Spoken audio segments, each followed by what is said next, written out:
Which technical area of the self-driving car problem is the most unsolved, and how can students help solve it? One of the most challenging areas of self-driving cars right now is motion planning.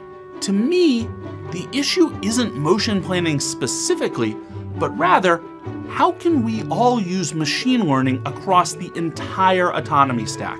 The last several years have brought incredible performance increases in perception, largely due to the effectiveness of convolutional neural networks, or deep learning.